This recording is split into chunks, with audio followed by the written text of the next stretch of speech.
Welcome again, ladies and gentlemen. It is a pleasure to see so many familiar and new faces in the audience. These gala dinners continue to grow in both number and quality of guests, and I can comfortably say that you are by far the best audience yet. My fellow trustees and officers have prepared a program of good food, good friends, and morally uplifting conversation for you this evening. We hope that each of you takes away something memorable and entertaining for the night. I would like to interject, however, and just explain a little bit of what happened out there earlier. As many of you probably already know, there was an incident with the Simons medical incident that needed to be addressed and dealt with, and both Marilyn and Jim have withdrawn, as they should have, to the hospital, where we all wish them the best. We will continue with our program, and we'll certainly talk about the reason why we awarded both Jim and Marilyn their honors as we get deeper into it. But I did want to explain the delay for you. Thank you. Now, with your permission, I'd like to set the stage for this evening before we get too deeply involved in conversation with your dinner partners. Some of you may already be aware of our organization's motto is Celebrate Knowledge. Supporting scholars, and therefore supporting the increase of knowledge in the world, is buried deep in our organizational DNA. In fact, our founding organization was started in 1865 in Boston, Massachusetts, at the conclusion of the Civil War, to promote and support the newly emerging social sciences as a potential source of solutions for the immense rebuilding challenge of the Reconstruction. Today, one of the key pillars of our mission is to offer direct financial support to scholars in the social sciences, an initiative I will talk about later in the evening. I've spoken before at prior galas of the importance of education, the process by which knowledge is transmitted to others, and we have honored prominent individuals on this very stage who have made substantial contributions to society through education. But tonight I'd like to talk about something else. I'm sure all of you have heard the provocative old chestnut penned by George Bernard Shaw in his play Man and Superman, that those who can, do, and those who can't, teach. I expect most of you have your own opinion about that saying, but we need not discuss that now. Instead, I'd prefer to share the version spoken by Jack Black's character in the movie School of Rock. Those that can't do, teach, and those that can't teach, teach Jim. Sure, it's funny as long as you're not a gym teacher. But consider this. Who builds the gym? Who keeps the lights on and the towels washed? Who, for that matter, builds the entire school? Who hires the teaching faculty? And in a research institution, who hires and pays the researchers? My point is this. Education and the search for knowledge in large, complex societies such as ours is bound up in a huge network of interdependent institutions, both public and private, and institutions do not run themselves. Which raises the following questions. Who funds these institutions? Who leads them? And who sets the agenda for them? These are all critical roles that can be done well or done poorly. And when they are done really well, they can make a huge difference to the increase of knowledge for humankind. These roles require a mix of leadership, fundraising advocacy, and yes, scholarship, to know how to pull them all together to support and motivate the researchers and scholars at the cutting edge of the search for knowledge. These roles require people like the men and women we honor tonight. In fact, all of our honorees started their own professional careers as scholars and researchers in their own right. Jonathan Fanton was a PhD in history. Anthony Fauci was an AIDS researcher. Marilyn Simons was a PhD in economics, and Jim Simons was a PhD in mathematics. But they all developed into something more, with an even greater impact on the expansion of human knowledge. Leaders. That's why we honor them tonight. Jonathan Fanton's career defines leadership in education. After earning a PhD in history at Yale and teaching there, he ran the New School for Social Research for 17 years and was president of the John D. and Catherine T. MacArthur Foundation for 10 years, where he led the private philanthropy famous for its Genius Grants. He also acted as interim director of the Roosevelt House Public Policy Institute at Hunter College from 2009 to 2014. And he capped off a busy career as the president of the American Academy of Arts and Sciences for 5 more years. Dr. Anthony Fauci personifies unselfish leadership in the public arena.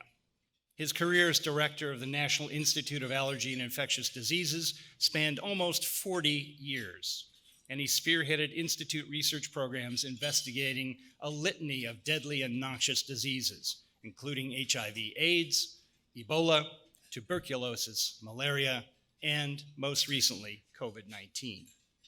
Then he helped combat them around the world.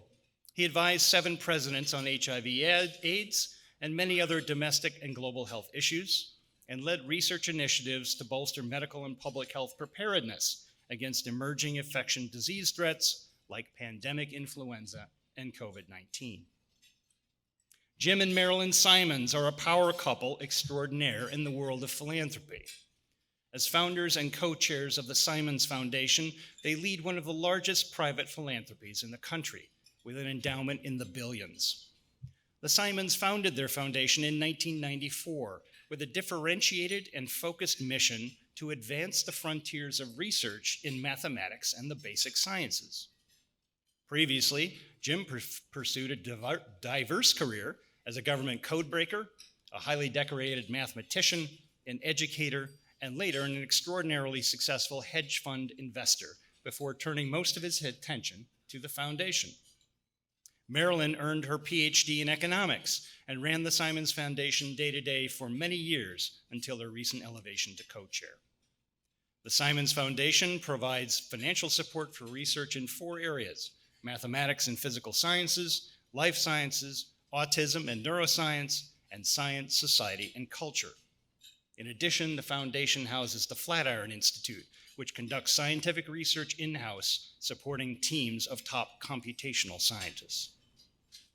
All of our honorees are role models in what talented people of differing backgrounds with different talents, interests, and focuses can do to support the growth of knowledge in human society, with leadership, advocacy, and financial support. That is why we celebrate them tonight. I look forward to them sharing more of their own stories with us later. In the meantime, enjoy your dinner and your dinner partners. I'll be back to talk to you soon.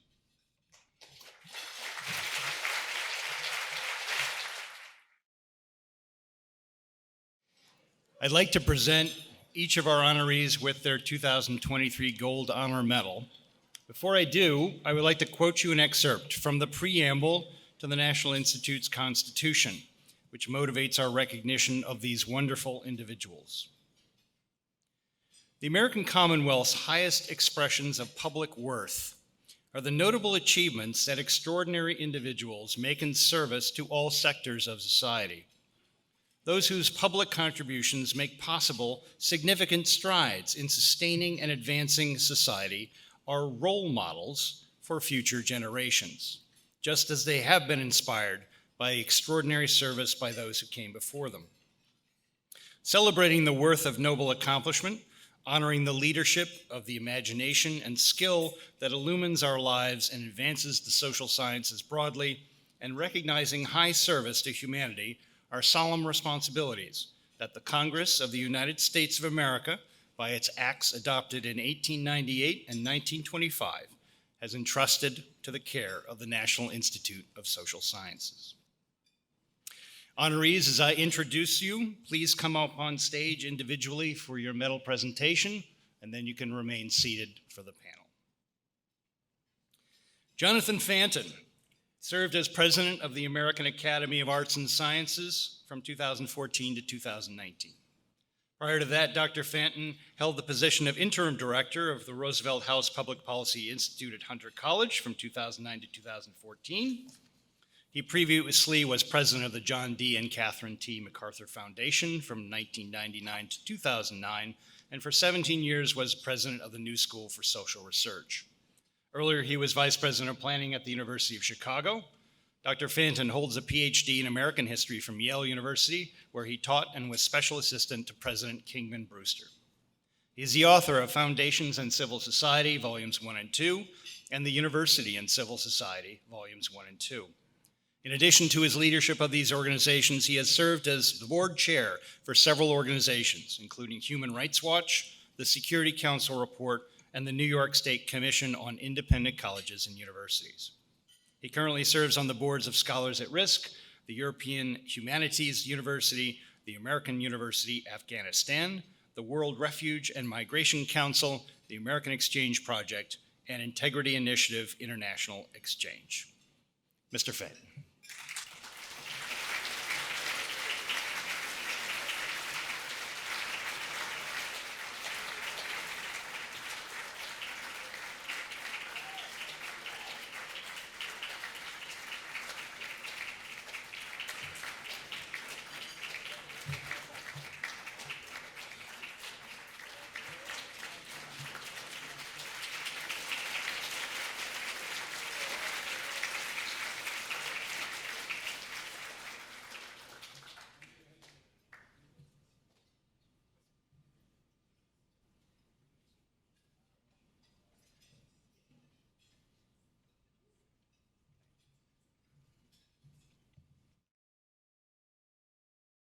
Anthony S. Fauci, MD, is an American physician scientist who served as director of the National Institute of Allergy and Infectious Diseases at the U.S. National Institutes of Health from 1984 to 2022.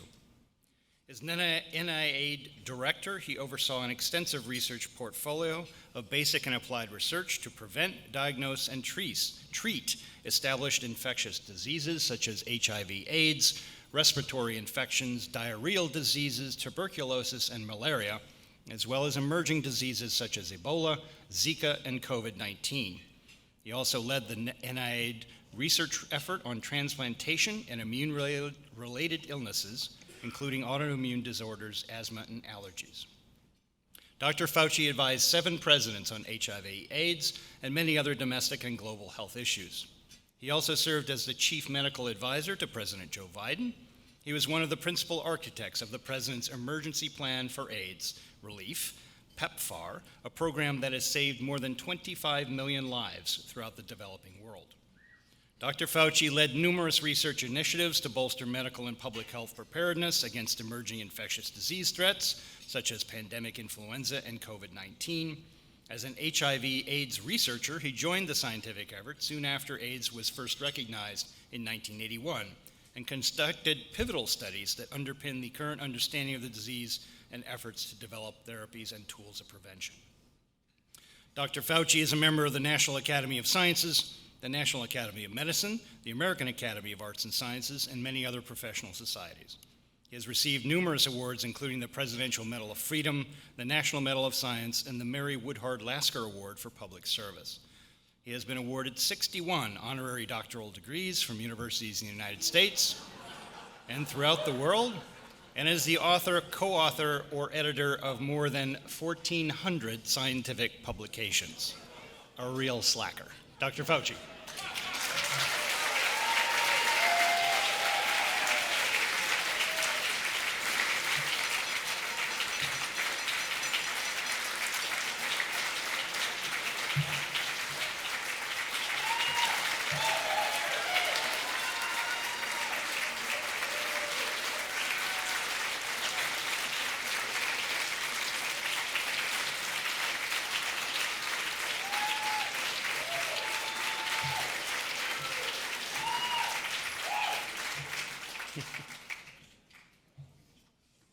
My speech wasn't that good. Come on, guys.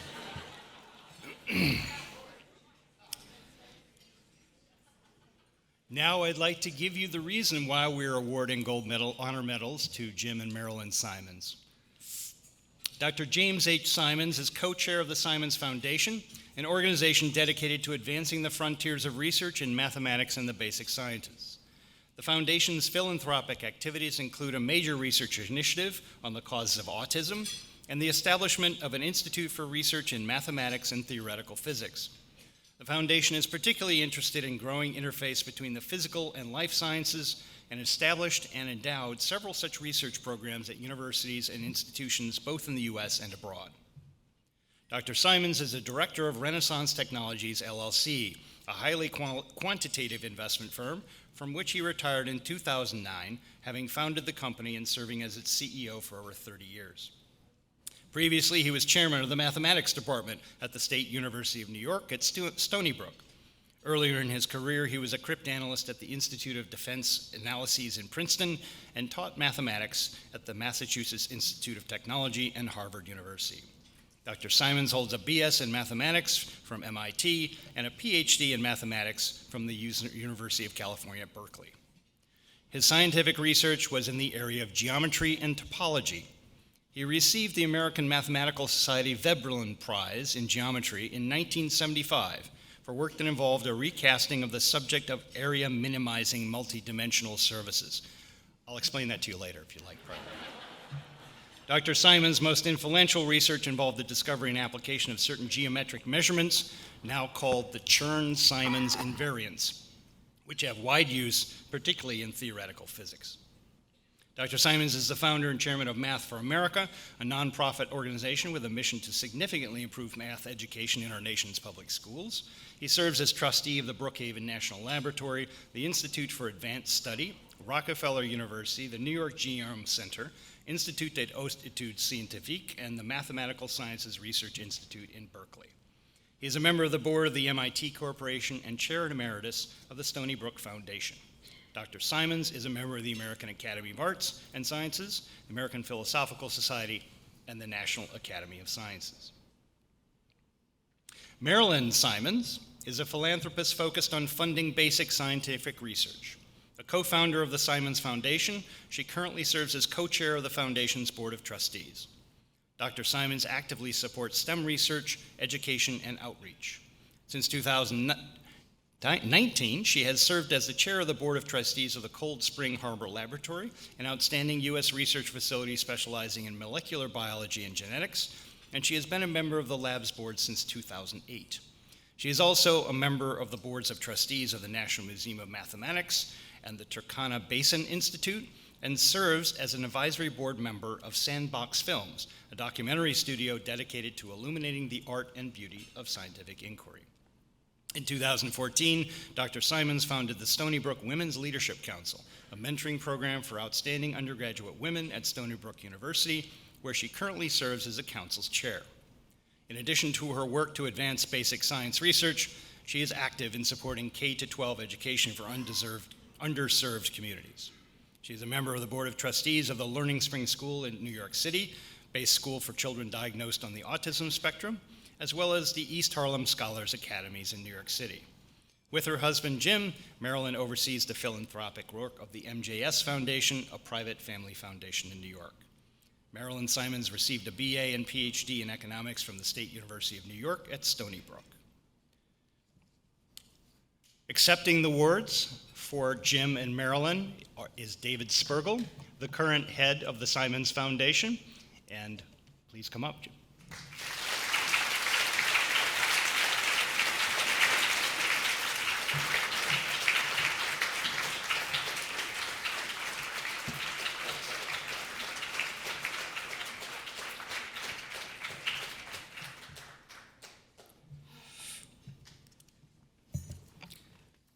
Now it's time for a chat.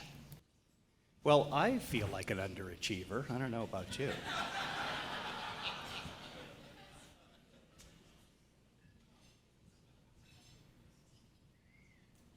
David, I'm going to start with you, just because you're picking up slack wonderfully, and we thank you for that. But you have a real insight into both Jim and Marilyn, because you've been working with them and for them for years. And I was wondering if you could just give us some background as to how you got involved with the Simons. You know, tell us a little bit about your path, and then, what's it been like with them?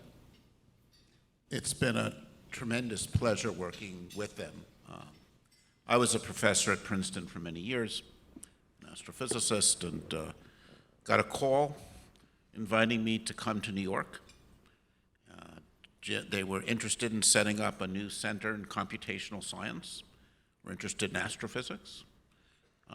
Jim invited me to be on a panel and talk about what the opportunities are. And I gathered up some leaders I knew. We came here to New York. We talked about it for a morning. Jim took me into his office and said, "This seems good. Would you want to come to New York and run an institute? We're going to build a building. We're going to enable you to hire outstanding people, and we'll have a lot of fun. And I thought about it and realized what a tremendous opportunity it was, and came to New York and spent 5 years building up a center here. And it was tremendous working with Jim and Marilyn.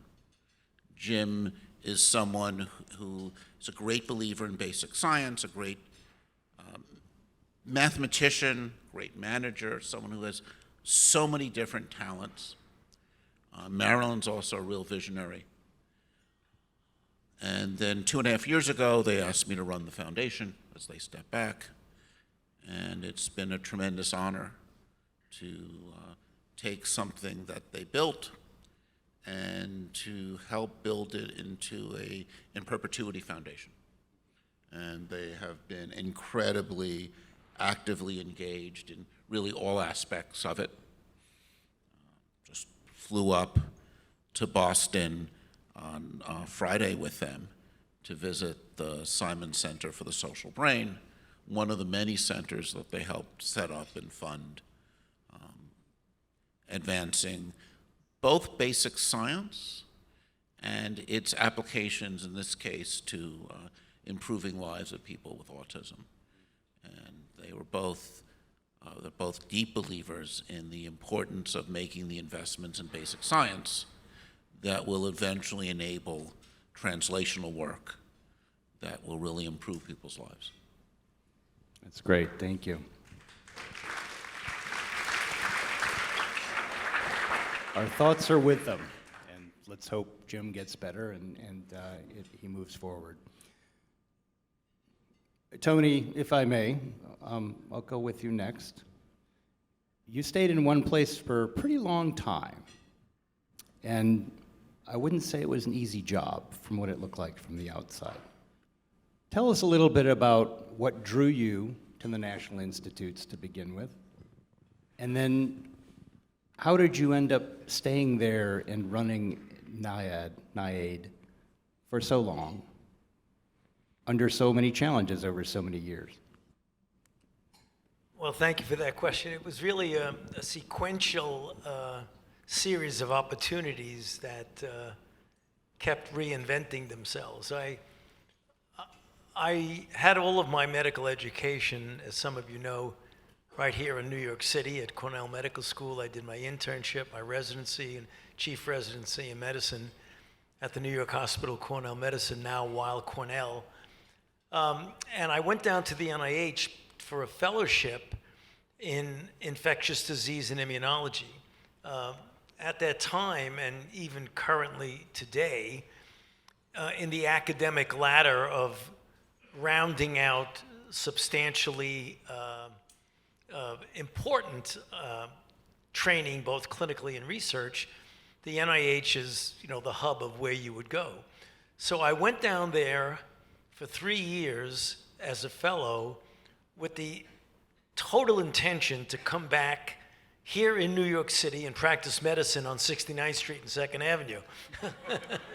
But it didn't work out that way, because when I went down to the NIH, I had very little experience in research, and I got bitten by the research bug and began to really appreciate that as much as I loved taking care of individual patients. If you get involved in basic and clinical research, you have the opportunity of making discoveries that would not only benefit the individual patient that you're personally taking care of, but have the opportunity to benefit a whole group of patients that might be afflicted with the disease that you happen to be studying. And that's exactly what happened to me when I went down to the NIH. I wasn't sure of it. I came back to New York for a year as chief resident in medicine. And then I went back to the NIH, and I stayed there, as you know, for a total of 54 years, of which, that was my 3-year fellowship, right? For 54 years, and about 39 years of which when I was the director of the Institute. And the reason I stayed, which gets to your question, was new opportunities continue to emerge and allow me to go to a next stage, a next phase in my career, and the involvement of things I did, which went from clinical medicine to basic research to clinical research. I became director in 1984, and that opened an entire vista of public health, policy, and the privilege of advising 7 presidents of the United States in areas that relate to my discipline, which was infectious disease. So I never, and I tell this to the young people that I interact with, you have to keep an open mind as to where your career is going, because if you had asked me when I finished my residency where I would be, I would never have said I would have been at the NIH for 54 years. So you have to expect the unexpected and follow the opportunities. That's great. Thank you.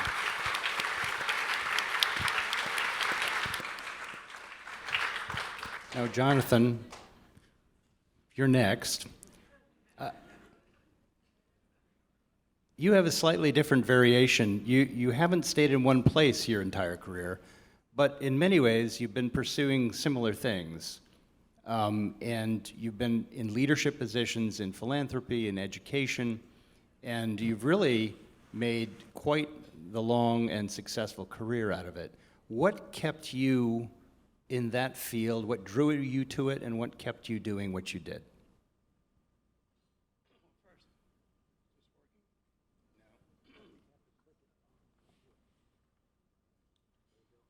Thank you. It's always nice to have a scientist nearby. Well, first, let me thank you for the honor of the Gold Medal Award, and I also want to acknowledge that really all I've done has been done in partnership with wonderful people like the people from Hunter and the New School who are here tonight. And I want to thank you for all you have done as my partner in all these years.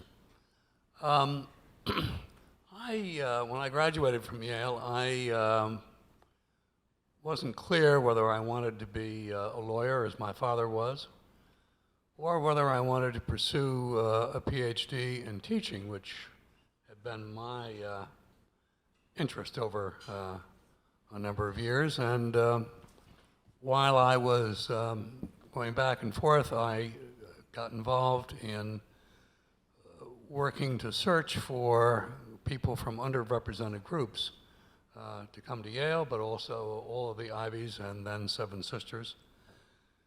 And that took me around the country into schools on the south side of Chicago and in Watts in Los Angeles. And I really began to see so much talent, and it seemed to me just unfair. And we ran a transitional year program for smart kids that we found but had not very good board scores, and we could, in a matter of months, take a 500 on a SAT verbal and make it 700 and open up Yale and Smith and all the rest. And it was that work that I think that brought me to the attention of Kingman Brewster, president of Yale. And out of nowhere, at age 27, I was asked to be chief of staff. Now, let me just remind you, those of you who know universities these days, think about Yale, same size as it is now, basically, with no vice presidents. No vice presidents, no associate vice presidents, no assistant vice presidents, no. And just 5 officers, and I was the kind of secretariat to the officers group. And that gave me a real understanding of how you run a big institution. And I liked it. And I said, well, you know, never mind with law, I'll get my PhD. And I did, and began to do some easier jobs at Yale while I was studying my PhD. And then Anna Gray, who was acting president after Kingman went on to be ambassador to the UK, was selected at the University of Chicago, and she asked me to come as vice president for planning. So I did, and that was a transformative moment because I was very New England, very Connecticut. Family come there in 1680 and never left. And this was kind of opening the world to me, and so 4 wonderful years there. And then out of nowhere, I got approached to be president of the new school, which I'd never heard about. And I remember landing at LaGuardia for an interview and thinking, why am I doing this? But then I said, well, I've come all this way, I guess you have to do it. So I went down and had an interview with the faculty committee, and I was just blown away with how smart they were, the whole history of the new school, rescuing Jewish intellectuals during the 1930s. And so I was sort of interested, and then I got to be interviewed by the trustees, and I remember Arnold Aronson, who ran Sachs, asking, well, gee, Yale, Chicago, he was Harvard, why would you want to come to the new school? And I said, well, you know, if you got to be president of Yale, all you could do is not break it.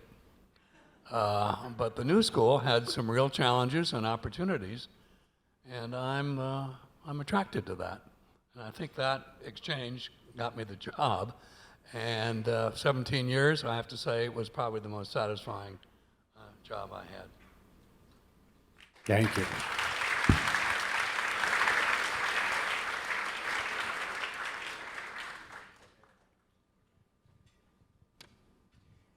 David, tell us a little bit more about, I think you've given it a little outline, but tell us more about the philosophy of the Simons Foundation. What are the Simons trying to accomplish?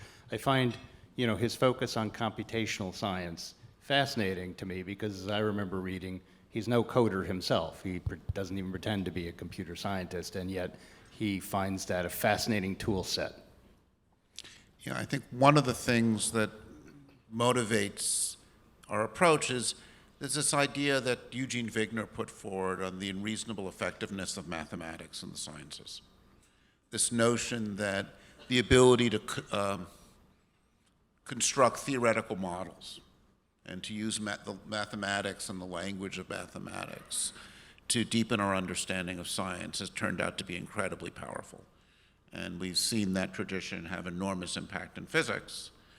And I think we're now living in the moment in which it is having an increasing impact in our understanding of biological sciences as we develop the tools for understanding complex systems.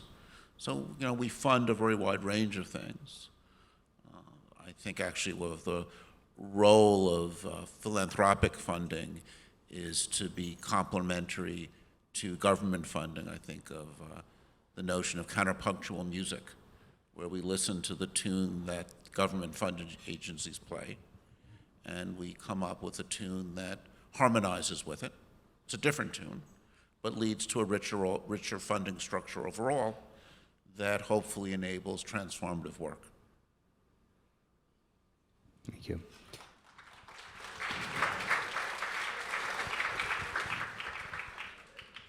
I'm going to switch this a little bit. Tony, you are no stranger to controversy, not of your own making, I will assert and aver. How did you deal with that position, with the controversy and the attention that your role drew you to, especially from my perspective, given how you framed it as what your interest was and your objectives to help people and to increase knowledge and increase reach? How did you rise to those challenges?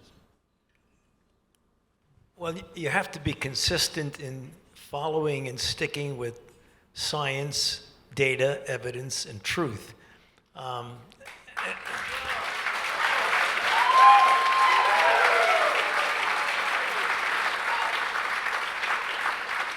You know, and it's really as simple as that. I mean, obviously, when you have a situation in which, and I'm pained by this, that we're living in an era of what I call the normalization of untruths, where there's so much misinformation and disinformation going on that we accept it as a society, and that's really very dangerous. And whenever I speak at a commencement address, or mostly to young people, to essentially urge them that don't accept the normalization of untruths, because if we do, then nothing would really matter. And the way I was able to negotiate the difficult times that you're referring to is focus like a laser beam on what your particular goal, your particular mandate, your particular mission, what it is. And it's no secret I had to be put into the uncomfortable position of publicly disagreeing with the President of the United States. And that was not a happy thing for me, because I have a great deal of respect for the office of the presidency of the United States. And to do that, which I've gotten accused of, trying to undermine a president, and that's the farthest thing in my mind that I wanted to do. So it was really a question of asking yourself, what is your purpose in life as a scientist and a public health official? And the answer is really clear: to do whatever I can to preserve and protect the health of the American public. And when you do that, sometimes you find yourself in very difficult, controversial situations. But don't pay attention to the controversy, because if you focus on the truth and the reality, it isn't that difficult to do. Everything else really is noise.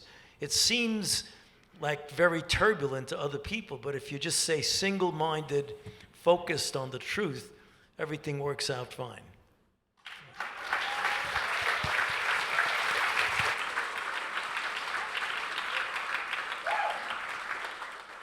Now, Jonathan, to the best of my knowledge, you never actually had to publicly disagree with the President of the United States. But surely in your fields, you've run into controversies and challenges. Can you talk a little bit about that? Well, one of the challenges when I was at Yale was allowing controversial speakers the right to speak. And I had, as Kingman's chief of staff, I had responsibility for the campus police, so that put me right in the middle of a lot of tough moments. And we're talking here late 60s, early 70s. And Kingman Brewster, a great man, had earned the wrath of alumni by going coeducational, by dropping the quota against Jews, by recruiting people from underrepresented groups, and there was a group out to get him. And so they gave money to a conservative student group to invite speakers who would likely be shouted down, in the hopes of showing the world that Kingman had ruined Yale and free speech was no longer possible. And so imagine, in those days, inviting William Westmoreland, or William Shockley, a physicist who argued that blacks are genetically inferior. And there was a whole stream of these, and we made it through, but it was difficult. And so when I went to the new school, this was very much on my mind, and the new school, which has a kind of left of center reputation, I was very intent that all points of view should be heard. And we had even a faculty commission that worked out the ground rules for what would happen if you had a controversial speaker. Bottom line, people had a right to protest so long as the protest wasn't violent and didn't keep the speaker from going forward. So there'd be a decent interval of protest, and then the speaker could go forward. With that as a background, a very reasonable one, we were able to have talks like Yitzhak Rabin. That was one of the most controversial, where the PLO had bought tickets in the big auditorium and scattered themselves all over. And it was a really challenging moment. We knew it was going to be tough. I had the police available, but Rabin argued with the protesters.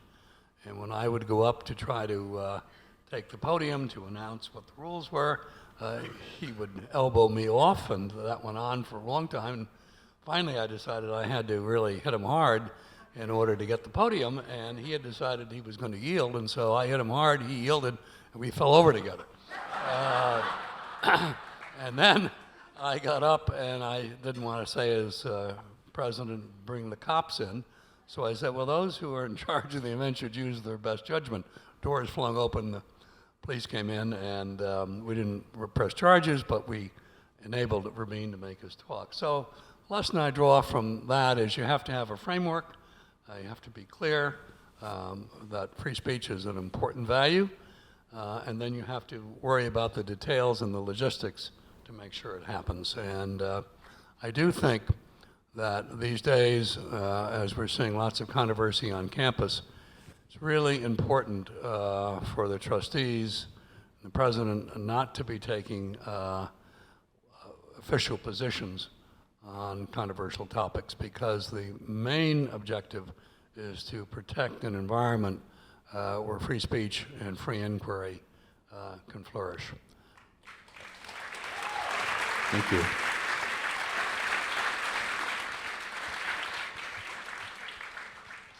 Now, David, at the Simons Foundation, typically I would imagine you don't run into a lot of obvious controversies. But I'm willing to be educated. I do know that the Simons have a very strong interest and been very strong advocates and supporters of research in the autism field, which of course is surrounded in many dimensions by controversy. What can you say about that? How do you approach that as a foundation, as a leader of the foundation? Are there challenges that you need to be careful about, or what is your approach to those issues? You know, I think one of the most important principles, and this goes back to what Dr. Fauci said, is just stressing the science. An important part of science to me is openness, open data, open access, checking things. Even in areas, you know, cosmology or mathematics, people will make claims that turn out to be wrong. And what is vital is the ability to have other researchers check that result. And when you publish something, you have to publish the material that it was based on, make not only your data available, but your materials available, so others can repeat it and test it. And one of the things that we support that I think has been very important, this is something called the archive. The archive, which then spawned the medRxiv and bioRxiv, is a place where people can publish their results, make them available to the world community. And one of the beautiful things about science is it is self-correcting. If someone publishes a claim that is exciting and surprising, others go to check it and either verify it or not. And this open process of evaluating things publicly enables science to advance and makes it robust. And we have been big supporters of this aspect of the process, both through supporting things like the archive, encouraging all of the scientists we support to publish in the open literature. A controversy that we're getting involved in at the moment is, what do we do with AI? Right? There's an approach to AI that some people take that say we need to keep all of the weights and the data private. Let the companies that are involved do a little regulatory capture. But we have been supporters of the notion that we want to make sure that everything is in the public domain, and that's the way we check and verify, and that's important for scientific advance.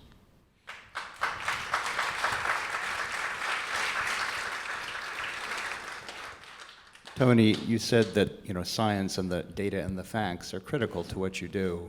Surely there are pressures that any organization, particularly a publicly funded organization, can face on those issues. How did you try and preserve those internally? I mean, how did you make sure that your organization was not succumbing to pressures so that facts might start getting changed or altered or pressured into some other form? Well, certainly at the NIH, and my experience is that there may be pressure to interpret data one way or the other, but I think the point that David made is really important, is that you can't get away with nonsense in the scientific community because it is, as you mentioned, a self-correcting discipline. So there may be pressures to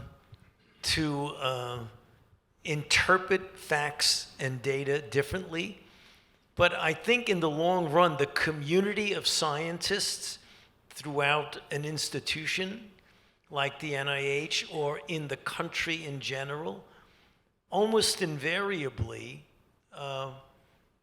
the truth will come out. And I have a great deal of confidence in that. One of the things that is the danger that some of you may be very well aware of is when people have their own set of facts. There's a difference between your interpretation of a given fact and your own set of facts. And you know, one of the scariest things that I heard years ago was when Kellyanne Conway was being interviewed by Jake Tapper, and he said, "But this is not consistent with the facts." And her response was, "Yes, but there are alternative facts." There are not alternative facts. A fact is a fact.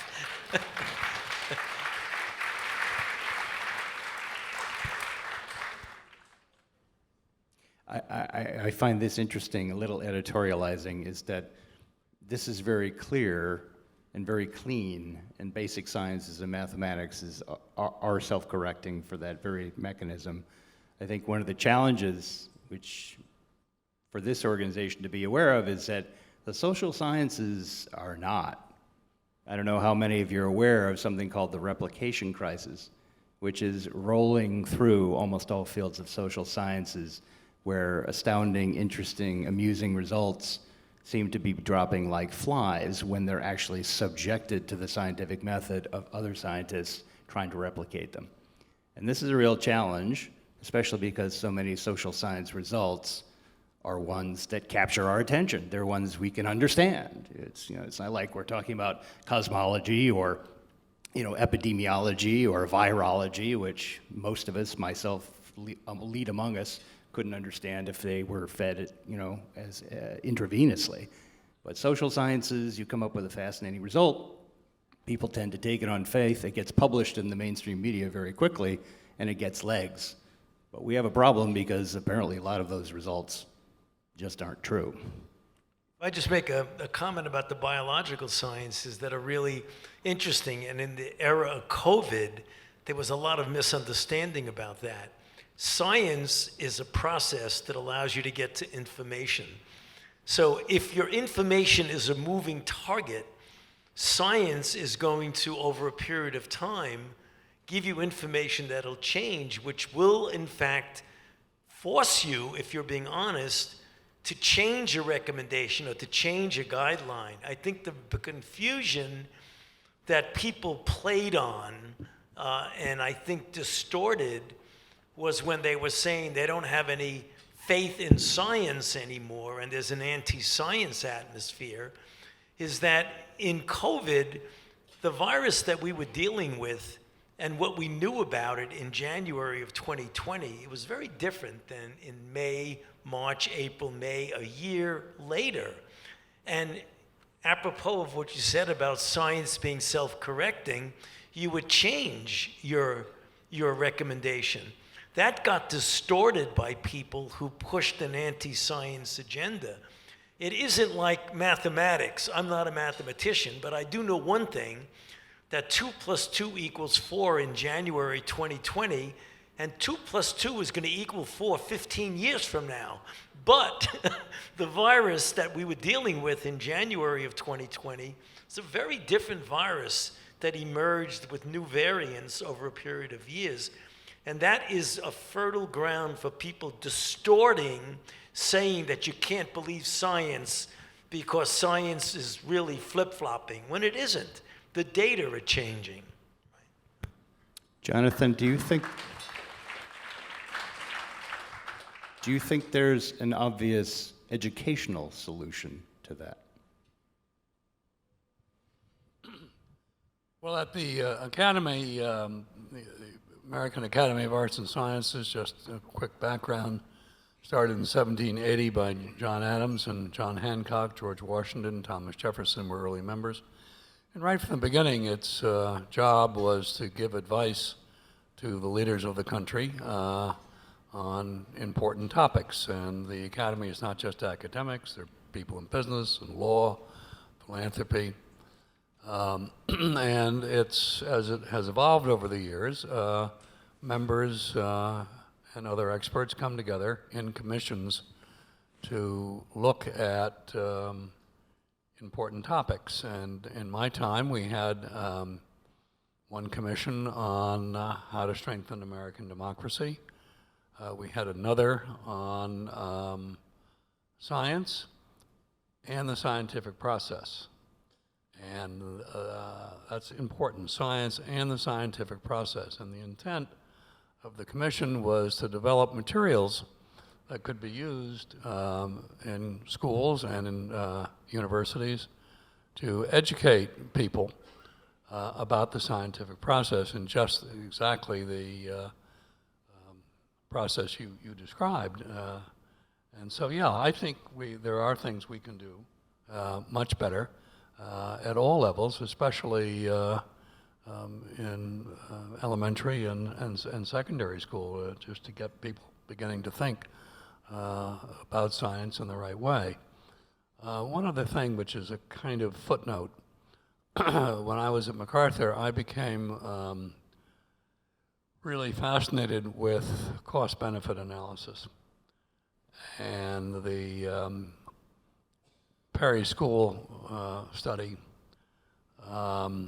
really caught my attention. This was a study of federal preschool, pre-kindergarten programs and looking at a school where kids had a preschool program and kids, same demography, didn't, and then followed them over, 20 years, finding that the students who had the preschool program more likely to finish high school, go to college, complete college, get a job, less likely to commit a crime, had better jobs, paid more taxes.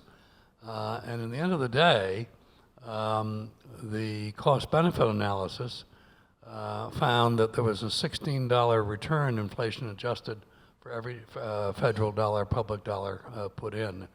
And so I began to introduce that concept in MacArthur's work, rather than simply wagging the finger and saying, this is the right thing to do.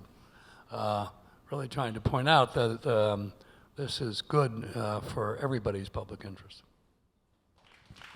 Great.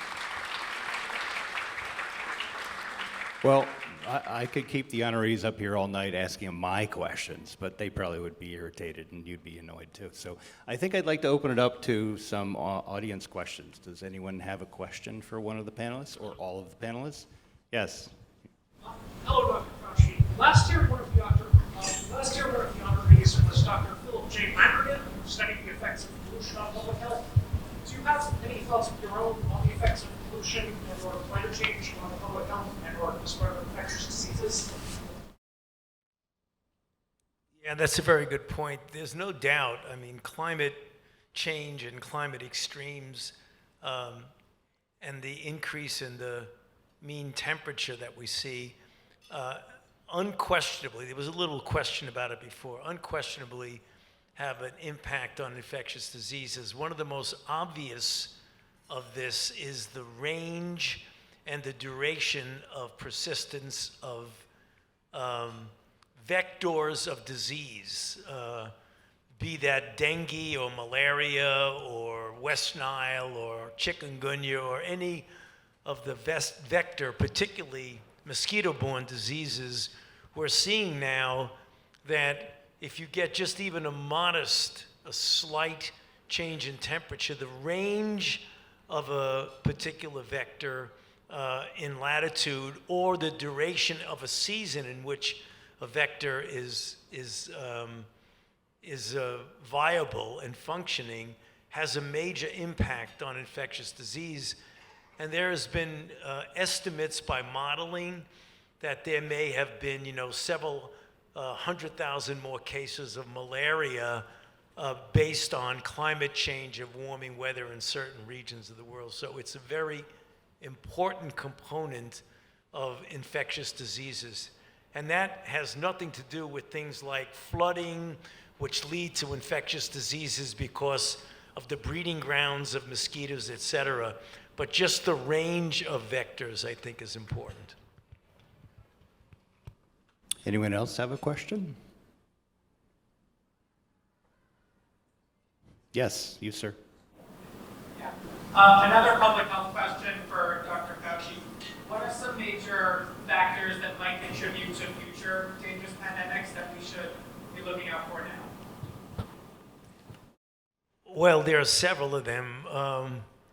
One of them is the encroachment on the natural resources in the world, where you put oneself in contact with animals that might actually harbor infections that are fundamentally zoonoses, that they primarily infect animals.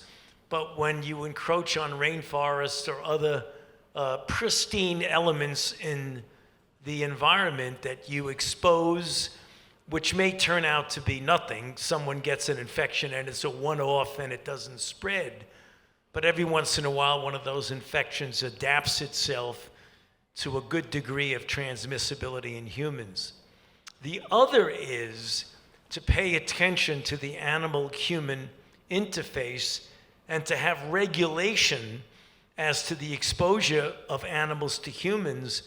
You know, the original SARS actually came about in 2002 in the wet market in Guangdong province, where people would bring in exotic animals into a market, and some of those animals would be exposed to an infection or be producing an infection that when people come into contact, you wind up, and we don't know the cause of the current COVID, but it's likely it was a similar phenomenon of a virus that was in an animal species that jumped. So one of the things is to pay very close attention to the animal-human interface and to be prudent in how we encroach upon virgin rainforests and other areas in the environment that might actually inappropriately bring humans into contact with pathogens that they otherwise would not be exposed to. Well, I think one more question. Yes, sir. I'd like to ask John to talk about the value of the humanities and education. And there's so much now that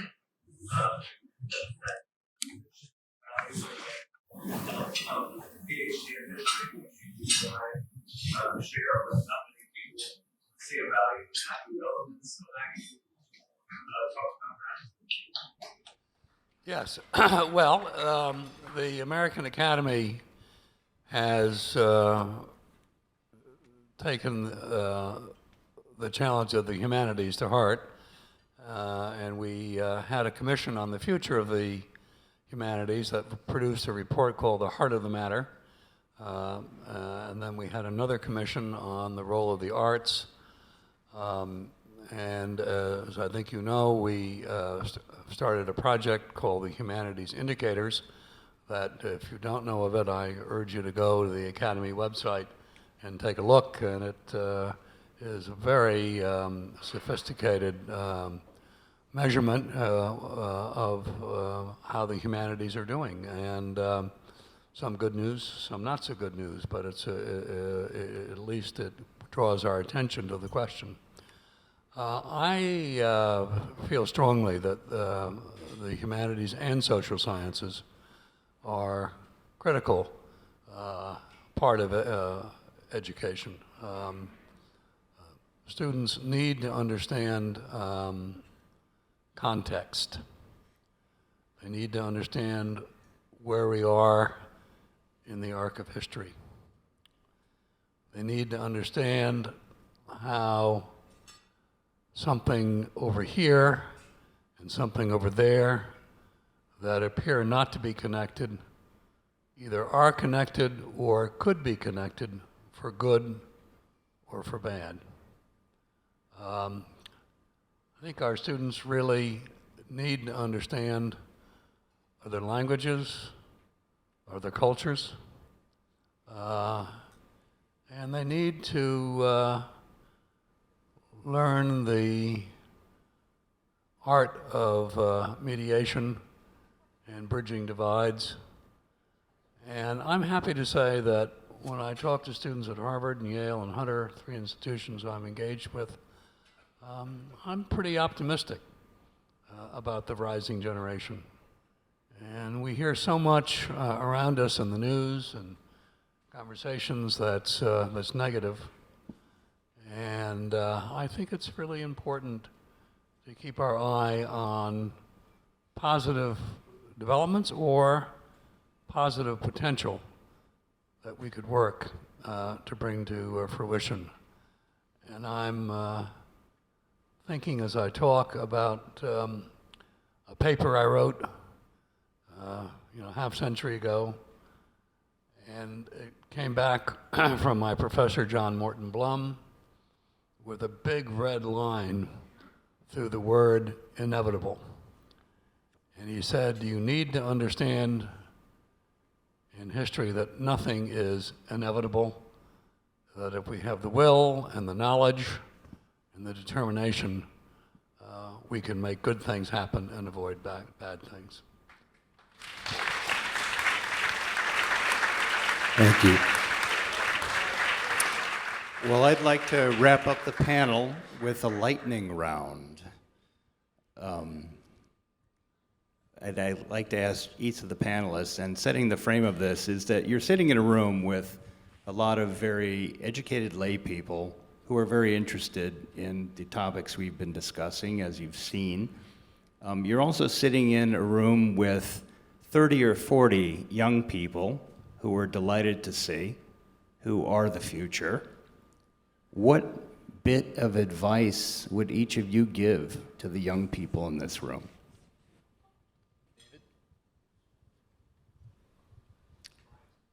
Be ambitious. Take on hard problems. Take chances. And this is the way you're going to maximize your impact. You're here because people believe in you. You're here because people have tried to give you the resources to enable you to do great things. And take those on. And if you're not failing some of the time, you aren't working on hard enough problems. Thank you.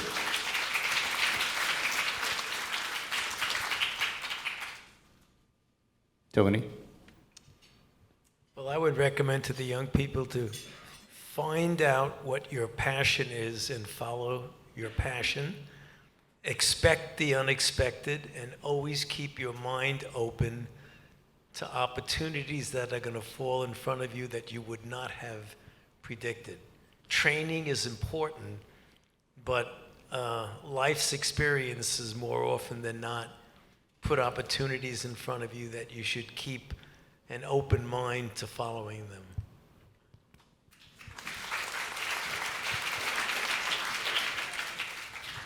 Well, I gave part of my answer in the last response.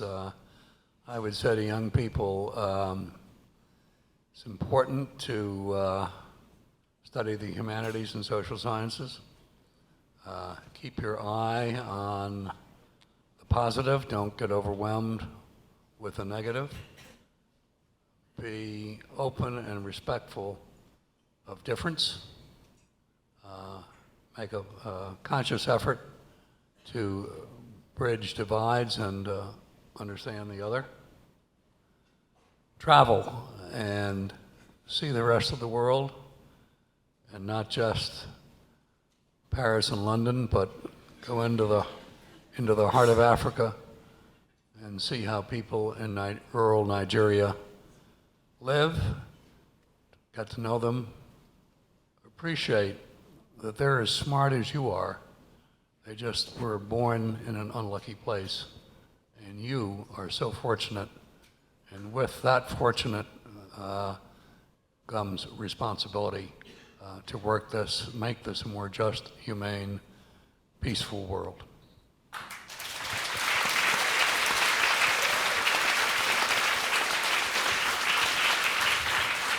Ladies and gentlemen, tonight we have welcomed 4 more role models to the long and distinguished ranks of our past honorees: Jonathan Fenton, Dr. Anthony Fauci, James H. Simons, and Marilyn H. Simons. I couldn't be more delighted that they've joined us and honored us with their presence, and more importantly, that they have honored and benefited society with their remarkable accomplishments and service to humanity. I would also especially like to thank David Spergel for stepping up and being the Simons proxy so effectively. Let's give them one more round of applause, ladies and gentlemen, please.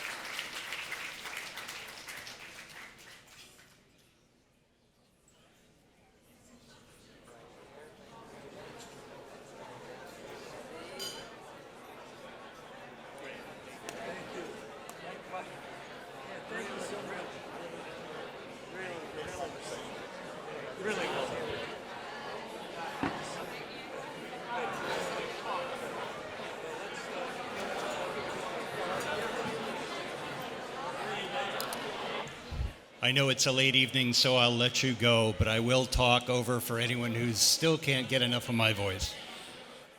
I would like to thank the many individuals who have selflessly given of their time and energy to bring us here tonight.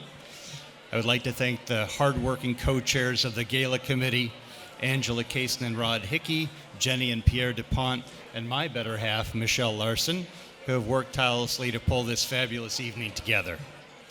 Special thanks are also due to the members of the Gala Committee who've done yeoman's work in recruiting attendees to the dinner, including members of our Young Members Committee who have done yeoman's work reducing the average age of the Assembly.